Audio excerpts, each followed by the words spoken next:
Students, ഇന്നത്തെ വീഡിയോയിൽ നമ്മൾ ഡിസ്കസ് ചെയ്യാൻ പോകുന്നത് what are the techniques for managing inventory. അതായത് എന്തൊക്കെ ടെക്നിക്സ് ആണ് ഉള്ളത് ഇൻവെന്ററി മാനേജ് ചെയ്യാൻ.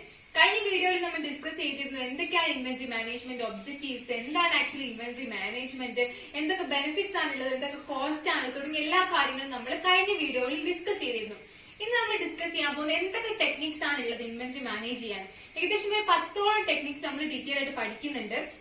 അതിൽ ഫസ്റ്റ് ടെക്നിക്കാണ് നമ്മൾ ഇന്നത്തെ വീഡിയോയിൽ നമ്മൾ ഡിസ്കസ് ചെയ്യുന്നത്. അതായത് എക്കണോമിക് ഓർഡർ ക്വാണ്ടിറ്റി, EOQ എന്ന പേരിൽ അത് പറയാറുണ്ട്. ഓക്കെ, എക്കണോമിക് ഓർഡർ ക്വാണ്ടിറ്റി അത് എന്താന്ന് നമുക്ക് ഡീറ്റെയിൽ ആയിട്ട് ഒന്ന് പഠിക്കാം.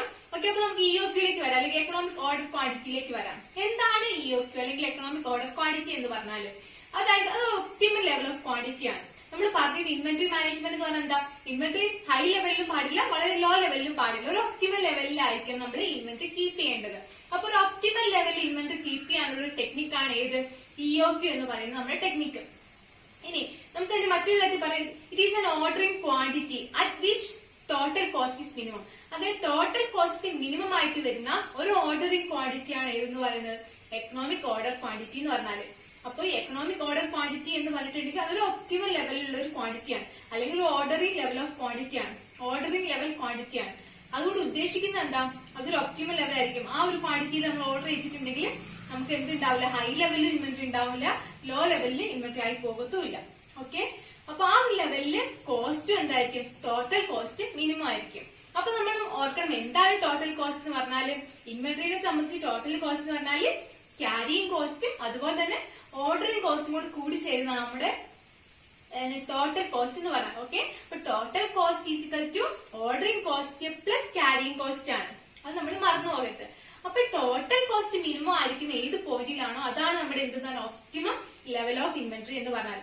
ഓക്കെ, അല്ലെങ്കിൽ ഒപ്റ്റിമം ക്വാണ്ടിറ്റി എന്ന് പറഞ്ഞിട്ടുണ്ടെങ്കിൽ. ഇനി നമ്മൾ ഓർക്കേണ്ട കാര്യം, ഈ ഓർഡറിംഗ് കോസ്റ്റും ക്യാരിയിങ് കോസ്റ്റ് തമ്മിൽ ഒരു ഓപ്പോസിറ്റ് റിലേഷൻഷിപ്പ് ആണുള്ളത്.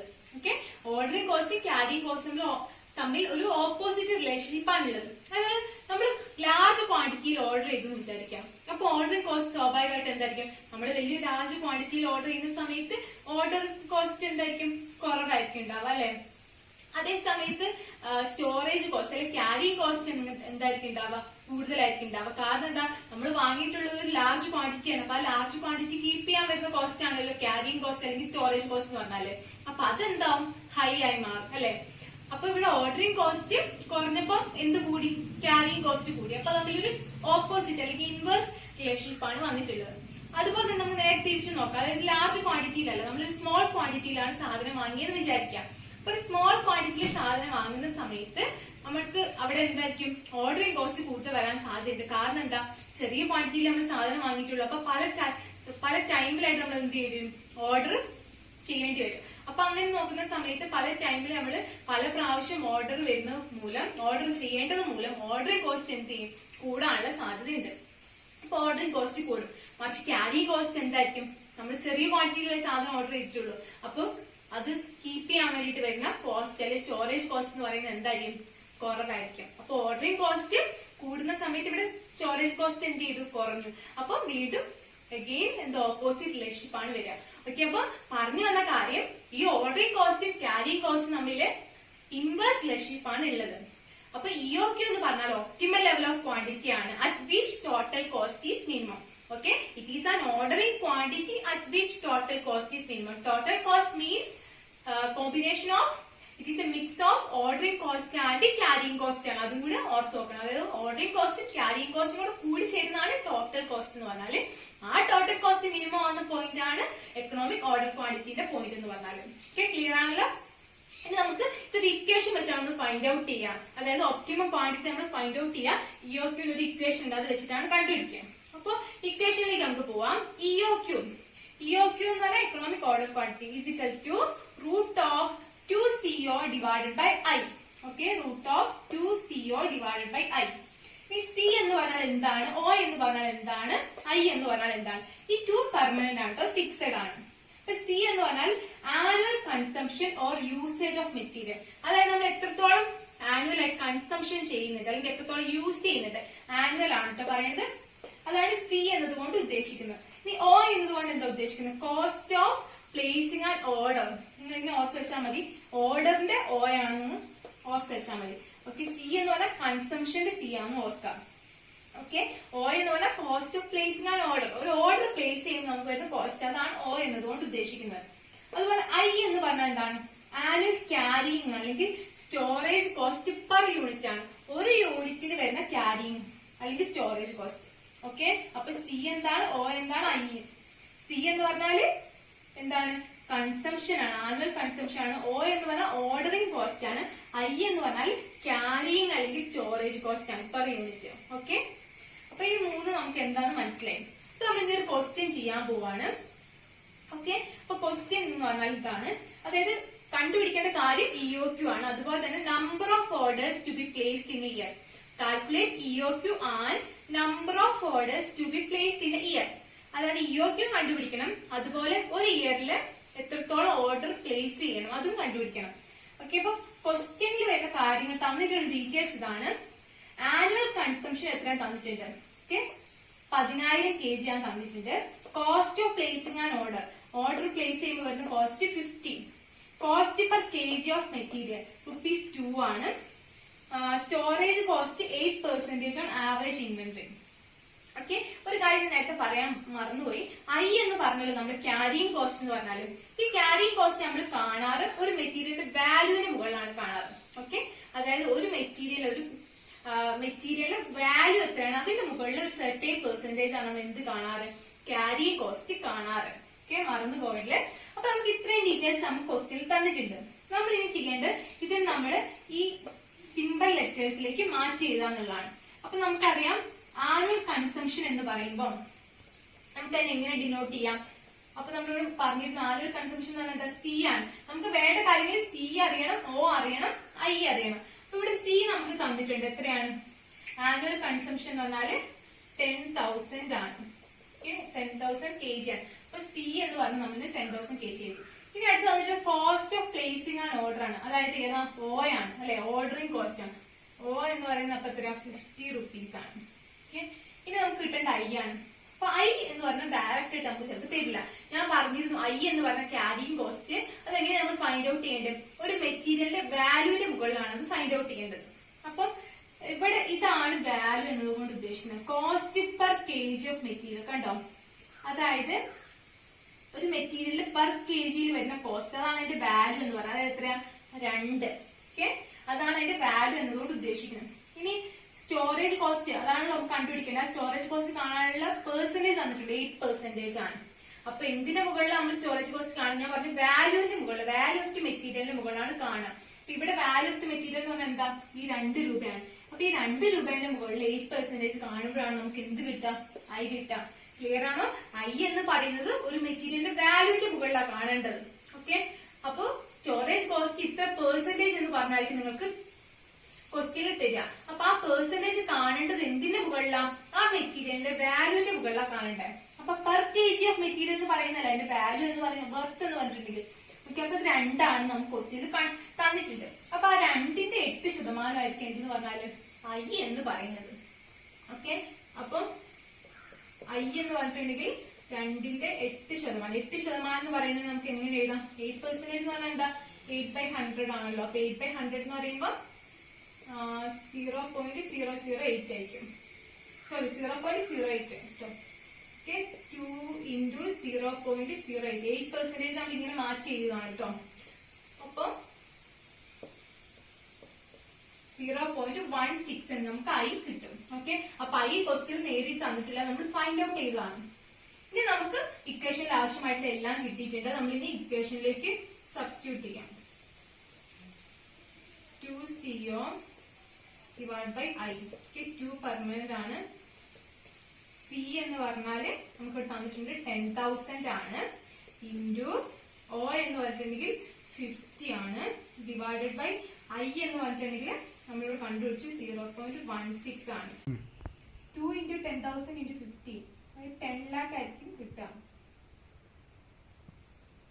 ഡിവൈഡഡ് ബൈ 0.16 റൂട്ട് ഉണ്ട്. നമുക്ക് 10 lakh ഡിവൈഡ് ബൈ 0.16 ചെയ്ത് കിട്ടുന്ന ആൻസർ ആണ് നമ്മൾ അതിന്റെയാണ് റൂട്ട് പിന്നീട് കാണേണ്ടത്. ഇത് ചെയ്യുന്ന സമയത്ത് നമുക്ക് ആൻസർ 2500 kg എന്നായിരിക്കും. kg ആണ് കേട്ടോ മെഷർമെന്റ്. ഇപ്പൊ 2500 kg എന്നായിരിക്കും കിട്ടുക. അതായത് ഇതാണ് ഇഒക്യു, അതായത് ഒപ്റ്റിമം ലെവൽ ഓഫ് ക്വാണ്ടിറ്റി എന്ന് പറഞ്ഞിട്ടുണ്ടെങ്കിൽ it is an ordering quantity at which total cost is minimum.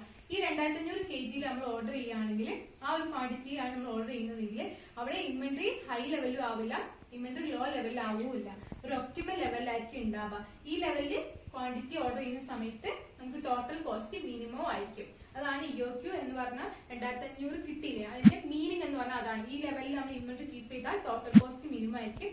It is an ordering quantity at which total cost is minimum. Next നമ്മൾ ചോദിച്ചിരുന്ന ക്വസ്റ്റ്യൻ ആണ് number of orders to be placed in a year. അത് കണ്ടുപിടിക്കാനുള്ള equation എന്ന് പറഞ്ഞാൽ annual consumption divided by EOQ ആണ്. അതായത് ഒരു ഇയറിൽ എത്ര ഓർഡർ നമ്മൾ പ്ലേസ് ചെയ്യേണ്ടതായിട്ട് വരും. Equation annual consumption divide by ഇഒക്യു.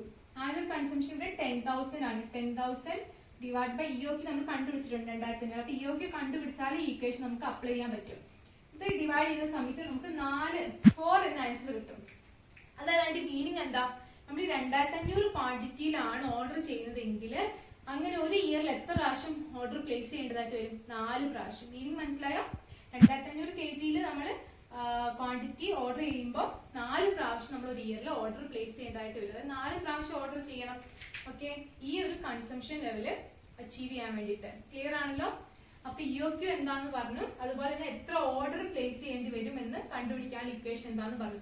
ഇഒക്യു is equal to root of 2CO divide by I ആണ്. സി എന്ന് പറഞ്ഞിട്ടുണ്ടെങ്കിൽ സി ഫോർ കൺസംഷൻ ആണ് ഉദ്ദേശിക്കുന്നത്, ആനുവൽ കൺസംഷൻ. ഓ എന്ന് പറഞ്ഞാൽ ഓർഡറിംഗ് കോസ്റ്റ് ആണ്.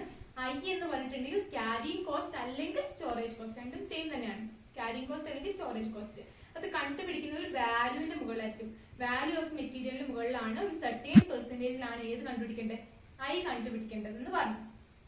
ഓർഡർ ടു ബി പ്ലേസ്ഡ് കണ്ടുപിടിക്കാൻ number of orders to be placed is equal to annual consumption divided by EOQ. ഇത് ക്ലിയർ ആണെന്ന് വിചാരിക്കുന്നു. എക്കണോമിക് ഓർഡർ ക്വാണ്ടിറ്റി ചെയ്യുന്ന മറ്റൊരു ക്വസ്റ്റ്യൻ നമുക്ക് നോക്കാം. ക്വസ്റ്റ്യൻ ഞാൻ വായിക്കാം. A limited produces A product which has A monthly demand of 4000 unit. അതായത് എ ലിമിറ്റഡ് എന്ന് പറയുന്ന കമ്പനി ഒരു പ്രൊഡക്റ്റ് പ്രൊഡ്യൂസ് ചെയ്യുന്നു, അതിന്റെ മന്ത്ലി ഡിമാൻഡ്, അതായത് ഡിമാൻഡ് എന്ന് പറഞ്ഞാൽ ആൾക്കാർ എത്രത്തോളം ആ പ്രൊഡക്റ്റ് ഡിമാൻഡ് ചെയ്യുന്നതാണ്, കൺസ്യൂം ചെയ്യുന്നു എന്നാണ് പറയുന്നത്. 4000 യൂണിറ്റ് ആണ്, മന്ത്ലി ഡാറ്റയാണ് തന്നിട്ടുള്ളത് കേട്ടോ. മന്ത്ലി ഡിമാൻഡ് ആണ് 4000 unit. The product requires a component X which is purchased at ₹20. അതായത് ഈ പ്രൊഡക്റ്റ് പ്രൊഡ്യൂസ് ചെയ്യാൻ വേണ്ടിയിട്ട് നമുക്കൊരു എക്സ് എന്ന് പറയുന്ന ഒരു കോമ്പോണന്റ്, ഒരു മെറ്റീരിയൽ ആവശ്യമാണ്. അതിന്റെ വാല്യൂ, അതിന്റെ വിലയാണ് ₹20. ഓക്കെ, അതായത് ആ പ്രൊഡക്റ്റ് നമുക്ക് പ്രൊഡ്യൂസ് ചെയ്യാൻ വേണ്ടിയിട്ട് ആവശ്യമായിട്ടുള്ള ഒരു കോമ്പോണന്റ്, ആ മെറ്റീരിയലിന്റെ കോസ്റ്റ് ആണ് എത്ര എന്ന് പറയുന്നത്? 20 എന്ന് പറയുന്നത്. Okay, ordering cost is ₹120 per order and the holding cost is 10% per annum. Clear ആണല്ലോ? ഈ തന്നിട്ടുള്ള ഡാറ്റ നമുക്കൊന്ന് എഴുതാം.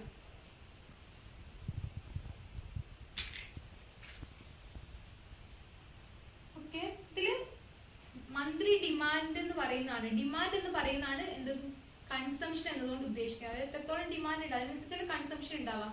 Okay, C is equal to 4000 ആണ്. 4000 യൂണിറ്റ് ആണ് നമ്മൾ പറഞ്ഞിട്ടുള്ളത്. മന്ത്ലി ഡിമാൻഡ് ഓഫ് 4000 യൂണിറ്റ് എന്നാണ് പറഞ്ഞിട്ടുള്ളത്. അപ്പൊ ഓർക്കേണ്ട കാര്യം, സി എന്ന് പറഞ്ഞിട്ടുണ്ടെങ്കിൽ എന്ത് കൺസംഷനാണ്? ആനുവൽ കൺസംഷൻ ആണ്. അതായത് ആനുവൽ ലെവൽ ഡാറ്റ, ഇയർലി ആണ് ചോദിക്കുന്നത്. ഇവിടെ നമുക്ക് തന്നിട്ടുള്ള എന്താ? മന്ത്ലി ആണ് 4000 യൂണിറ്റ് എന്ന് പറഞ്ഞു.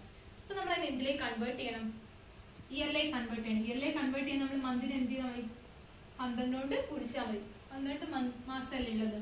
അപ്പൊ ടോട്ടൽ ഒരു ഇയറിൽ എത്ര കൺസംഷൻ ഉണ്ടാവുമെന്ന് കിട്ടും. ക്ലിയർ ആണല്ലോ? മന്ത്ലി ആണ് നമ്മളോട് പറഞ്ഞിട്ടുള്ളത് 4000 എന്ന് കൺസംഷൻ. അപ്പൊ ഇയർലി കണ്ടുപിടിക്കാൻ വേണ്ടിയിട്ട് ടോട്ടൽ 12 മാസമാണല്ലോ ഉള്ളത്. അപ്പൊ ഇൻറ്റു 12 ചെയ്യുന്ന സമയത്ത് നമുക്ക് ആനുവൽ കൺസംഷൻ എത്രയാണെന്ന് കിട്ടും. ഓക്കെ, ആനുവൽ കൺസംഷൻ നമുക്ക് കിട്ടിയ 48,000 യൂണിറ്റ് എന്ന് 48,000 യൂണിറ്റ് എന്ന് കിട്ടും. അടുത്ത data, the product requires a component X which is purchased at ₹20. അതായത് ഈ പ്രൊഡക്റ്റ് പ്രൊഡ്യൂസ് ചെയ്യാൻ ആവശ്യമായിട്ടുള്ള മെറ്റീരിയലിന്റെ കോസ്റ്റ് എന്ന് പറയുന്നത് എത്ര? 20 ആണ്. അതായത് cost per unit of material ആണ്. Cost per unit of material നമുക്ക് ആവശ്യമായിട്ട് വരും. എന്ത് കാണാനാ? അതായത് വാല്യൂ ആണ് ഇവിടെ ഉദ്ദേശിക്കുന്നത് അല്ലെ.